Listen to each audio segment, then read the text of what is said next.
G'day, how are you? I hope you're well. This is for anyone who is constantly looking for a solution to weight management.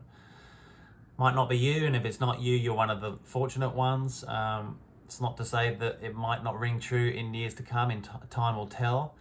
But please pass this message on to anyone who you know in your family or your circle of friends that is constantly in this kind of merry-go-round or wheel, spinning their wheels trying to find a solution, and they don't have success, and so jump from dietary fad to dietary fad, from health professional to health professional, different exercises, all that jazz. So this is for them.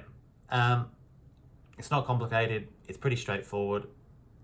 There are many drivers to fat accumulation over a period of time, and it's really a hormonal problem, and which is good because there's a hormonal solution.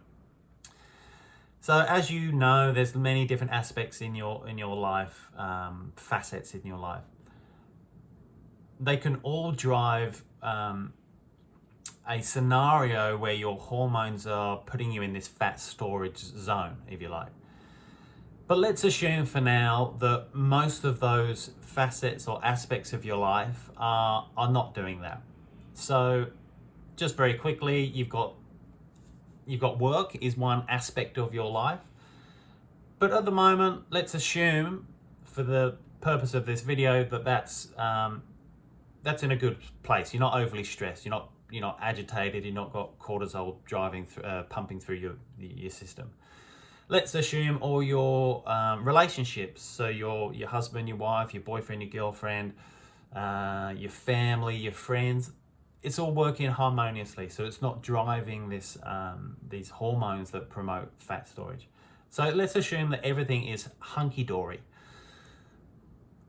The one thing, let's pinpoint one thing, one of those aspects that's causing fat accumulation over a period of time. Let's assume it's nutrition. So I just want to dissect one little thing about reducing your accumulated fat over a period of time, because it's often attributed to an overconsumption of calories. So if you don't hit your health goal, if you don't hit your weight goal, you're often left feeling dejected. You're often left feeling a bit of a failure. But also there's these other horrible traits, gluttony, greed,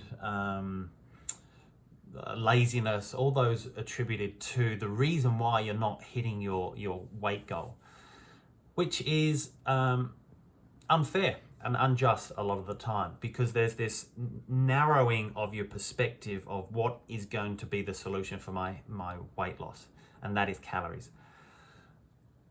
So this old adage that calories in versus calories out is the framework where we should underpin our weight management. So it's an energy balance problem. So if you're consuming less calories than you're outputting, or you're outputting more calories than you're inputting, I think that works out. Confused myself now. But basically, if you're in a calorie deficit, that's the only way that you're gonna lose weight. Conversely, if you're in a calorie surplus, that's the paradigm for fat accumulation. However, there is another level or another layer to this.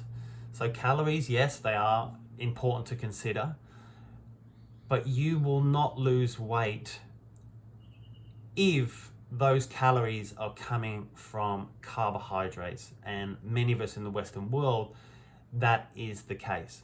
So we're having carbohydrates for breakfast, lunch, and dinner, and snacks in between. That's not uncommon. So, a typical day might be cereal in the morning with orange juice, or let's say toast with orange juice, or sandwiches, pasta, rice. You know those types of foods I'm talking about. So even if you're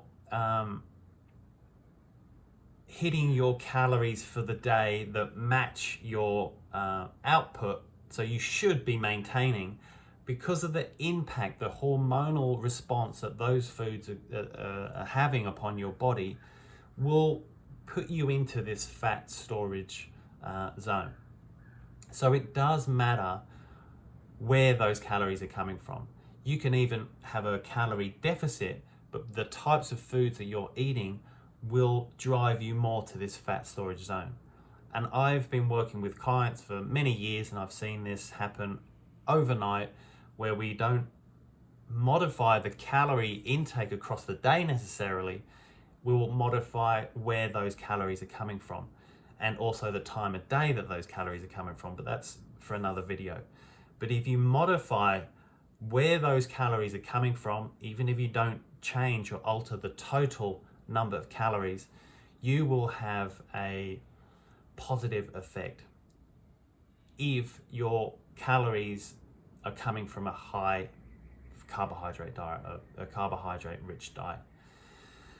So this might be a little food for thought, excuse the pun, but if you're chasing your tail, if you're getting super frustrated over months and years that you're never hitting that perceived ideal body weight, fat mass, whatever metric you want to use, it might be not necessarily the calories that you're consuming, it might be where those calories are coming from. So just do some digging or email me for more information, but start to look at where your calories are coming from, not just total calories. Thank you.